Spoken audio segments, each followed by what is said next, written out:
नमस्कार साथियों, good morning. तो कैसे हैं आप? लीजिए, आज है 5 मार्च और हम बात करने वाले हैं 5 मार्च के लिए टॉप 10 करंट अफेयर्स लेकर आ चुके हैं। और इसमें हम देखने वाले हैं देश दुनिया की ताजा तरीन खबरें जो विभिन्न एग्जामों की दृष्टि से वेरी इंपॉर्टेंट हो सकती है। चलिए, पहला क्वेश्चन क्या कहा है इसमें देखते हैं कि दुनिया की सबसे बड़ी ग्रॉसबर्ग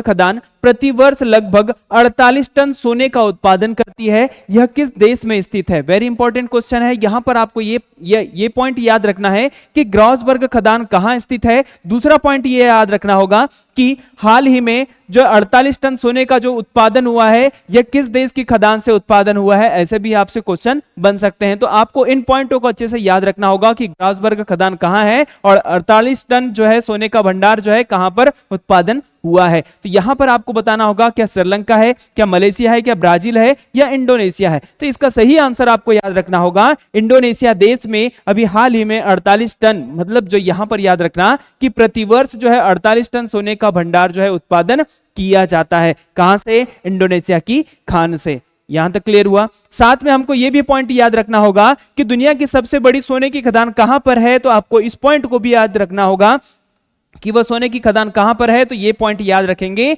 दक्षिण अफ्रीका में आपको याद रखना होगा। किस स्थान पर? दक्षिण अफ्रीका में। डीप गोल्ड माइन के नाम से जो है आपको जो है ये जो है दुनिया की सबसे बड़ी सोने की खदान आपको मिल जाएगी। यहां तक क्लियर हुआ। अब इसी के साथ अगर हम यहां पर देखा जाए कि दुनिया की दृष्टि से वैश्विक स्तर पर जो है सबसे ज्यादा सोने का भंडार और उत्पादन करने वाला देश कौन सा है, तो वह देश आपको याद रखना होगा। कौन सा देश है? चीन देश है, जिसके पास 378 मीट्रिक टन जो है इसके पास में सोने का भंडार है। यहां तक क्लियर हुआ।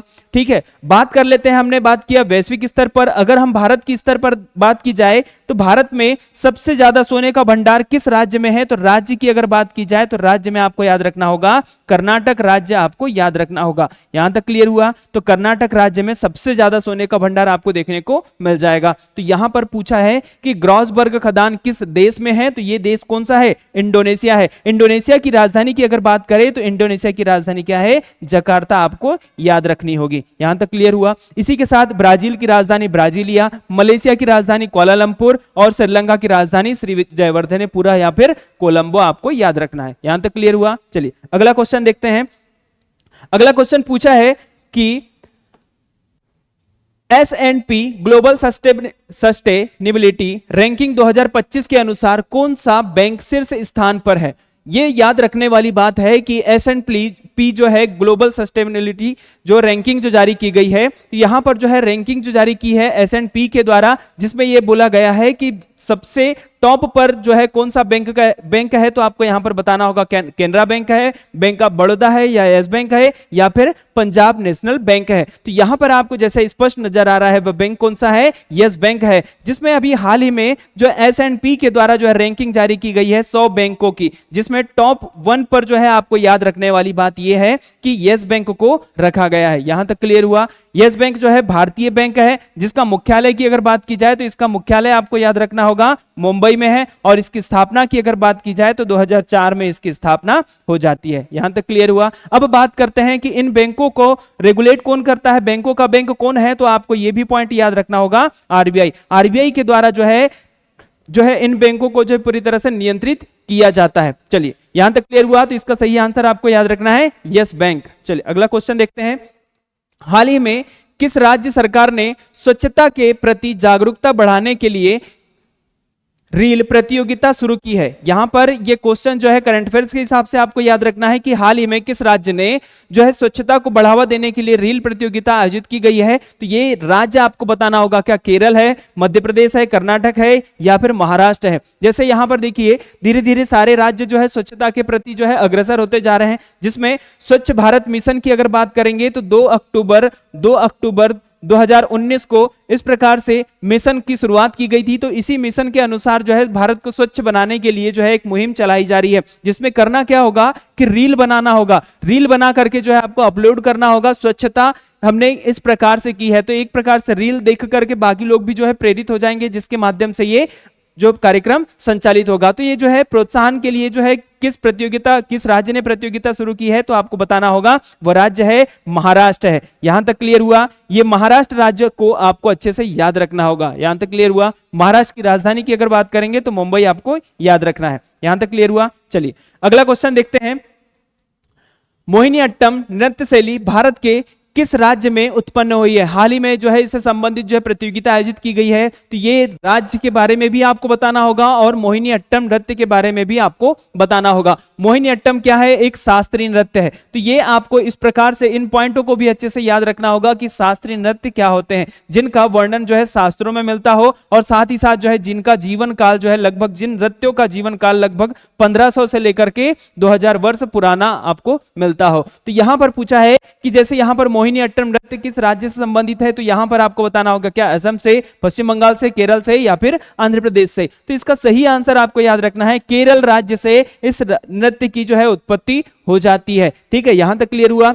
अब बात कर लेते हैं शास्त्रीय नृत्यों की। तो भारत में कुल शास्त्रीय नृत्यों की संख्या जो है 8 शास्त्रीय नृत्य है, जिसमें 9वां जो है इसमें जोड़े जाने की जो है यहां पर जो है उसे प्रस्तावित करके रखा है। तो प्रस्तावित जो है नृत्य कौन सा है, तो आपको यह भी याद रखना होगा, छऊ नृत्य है। यहां तक क्लियर हुआ?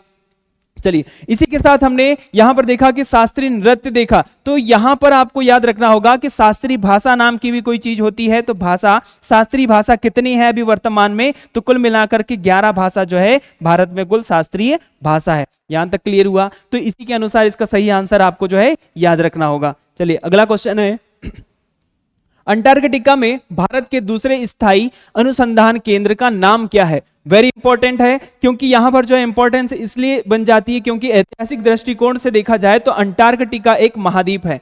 ठीक है, अंटार्कटिका एक महाद्वीप है जिसमें कोई भी देश जाकर के अनुसंधान कार्य कर सकता है, खोज कार्य कर सकता है। सारे देश को यहां पर जो एक प्रकार से छूट दे दी गई है।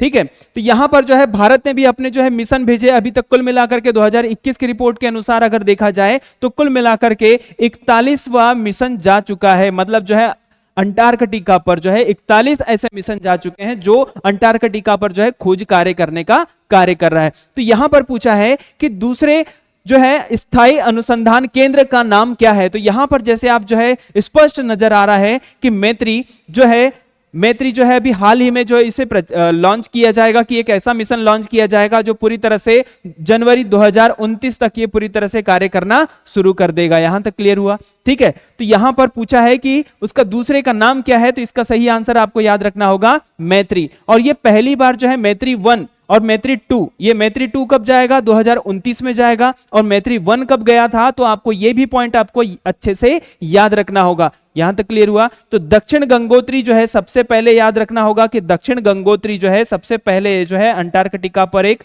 मिशन गया था। और ये कब गया था? तो 1983 में गया था। और ये 1983 में जाने के बाद ये बर्फ में अभी वर्तमान में ढक चुका है। उसके बाद जो है अंटार्कटिका पर जो दूसरा मिशन भेजा गया जिसका नाम रखा गया मैत्री। क्या नाम रखा गया? मैत्री। और यह कब गया? तो 1989 में गया, ये जो संचालित है। उसके बाद में तीसरे की अगर बात की जाए तो भारती नाम का जो है एक मिशन भेजा गया था। भारती नाम का एक मिशन भेजा गया था, जिसे कब भेजा गया? 2012 में भेजा गया। तो यहां पर आपको याद रखना होगा कि ये अंटार्कटिका पर भेजे गए, भारत के द्वारा भेजे गए मिशन है। आपको तीनों मिशन को अच्छे से याद रखना होगा। और ये मिशन क्यों भेजे गए? तो अंटार्कटिका की जांच करने के लिए, खोज करने के लिए। ठीक है, तो इसका सही आंसर आपको याद रखना है मैत्री। अगला क्वेश्चन है, दिल्ली में 31 मार्च के बाद कितने वर्ष से अधिक पुरानी गाड़ियों को पेट्रोल पंप पर ईंधन नहीं मिलेगा? वेरी इंपॉर्टेंट क्वेश्चन है, क्योंकि ये जो है हाल ही में जो है नई जो सरकार बनी है नई दिल्ली में, भारतीय जनता पार्टी की सरकार है। लगभग कुल मिलाकर के 48 जो है यहां पर आपको याद रखना होगा कि एमएलए के साथ जो है यहां पर सरकार बनाई गई है। ठीक, सॉरी, विधायकों के साथ यहां पर सरकार बनाई गई है। तो यहां पर याद रखना होगा कि पेट्रोल पंप पर ईंधन नहीं मिलेगा। कितने साल पुरानी गाड़ियों पर? तो यहां पर आपको बताना होगा 15 साल पुरानी अगर किसी की गाड़ी है तो पेट्रोल पंप पर जाती है तो उसका जो है उसे पेट्रोल पंप या फिर ईंधन नहीं दिया जाएगा। ये दिल्ली सरकार ने कदम उठाई है। तो इसका सही आंसर आपको याद रखना है, 15 साल पुरानी गाड़ियों को पेट्रोल ईंधन नहीं दिया जाएगा। चलिए अगला क्वेश्चन देखते हैं। और यहां पर दिल्ली की मुख्यमंत्री की अगर बात करेंगे तो वर्तमान में सीएम कौन है? तो रेखा गुप्ता। ठीक है, रेखा गुप्ता जी को आपको याद रखना होगा। चलिए अगला क्वेश्चन है, भारत में किस तिथि के बाद जन्मे सभी लोगों को पासपोर्ट के लिए जन्म प्रमाण पत्र अनिवार्य किया गया है? देखिए अब क्या होगा कि एक डेट डिसाइड कर दी गई है कि इस डेट के बाद जितने भी लोग जन्म लेंगे उनको जन्म प्रमाण पत्र की आवश्यकता होगी। क्यों आवश्यकता होगी? क्योंकि वो क्या करेंगे कि पासपोर्ट बनाएंगे। अगर वे किसी दूसरे देश जाने के लिए अगर पासपोर्ट बनाते हैं, ठीक है, तो उनको क्या करना होगा कि एक जो है जन्म प्रमाण पत्र उनको जो है देना पड़ेगा। और ये डेट कब तक की डिसाइड की है तो आपको बताना होगा 1 अक्टूबर 2023 के बाद जितने भी लोग जन्म लिया है, जितने भी लोगों ने जन्म लिया है, जितने भी बच्चों ने जन्म लिया है, उनको जो है पासपोर्ट बनाने के लिए जो है जन्म प्रमाण पत्र की आवश्यकता पड़ेगी। यहां तक क्लियर हुआ? ठीक है, तो इसका सही आंसर आपको याद रखना है 1 अक्टूबर 2023 के बाद जितने भी बच्चे जन्म लेंगे उनको जन्म प्रमाण पत्र की आवश्यकता पड़ेगी पासपोर्ट बनाने के लिए। अगला क्वेश्चन है, सेबी के नए चेयरमैन के रूप में किसे नियुक्त किया गया है? वेरी इंपॉर्टेंट क्वेश्चन है सेबी। ठीक है, सेबी के बारे में बात की जाए तो यहां पर याद रखना कि सेबी की स्थापना जो हो जाती है 12 अप्रैल 1988 में इसकी स्थापना हो जाती है। यह कार्य करना कब से शुरू कर देता है? तो 1992 से यह कार्य करना शुरू कर देता है। ठीक है, तो ये पॉइंट हो गया। और इसी के साथ में इसका मुख्यालय की अगर बात की जाए तो इसका मुख्यालय आपको याद रखना होगा मुंबई में इसका वर्तमान में मुख्यालय है। अभी यहां पर इसमें पूछा है कि चेयरमैन कौन है, तो चेयरमैन आपको बताना है क्या माधवीपुरी बुच है, अजय सेठ है, या तुहिन कांत पांडे है, या ताको हितो नकाओ है? तो यहां पर आपको सही आंसर बताना होगा कि माधवीपुरी बुच जो है, आपको इससे पहले के अध्यक्ष की अगर बात की जाए तो कौन थी? माधवीपुरी बुच थी। लेकिन अभी वर्तमान में कौन है? ये ताहिन कांत पांडे आपको याद रखना है। ठीक है, ताहिन कांत पांडे जो है वर्तमान में सेबी के अध्यक्ष चुने गए हैं। इनसे पहले कौन थी? तो माधवीपुरी बुच थी। आपको यह बताना है। यहां तक क्लियर हुआ? सेबी के बारे में हमने समझ लिया। ठीक है, अगला क्वेश्चन देखते हैं।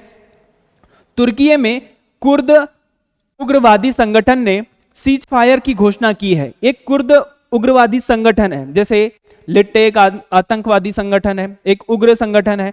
हर देशों में किसी न किसी प्रकार के जो है आतंकी संगठन होते हैं या फिर उग्र संगठन होते हैं।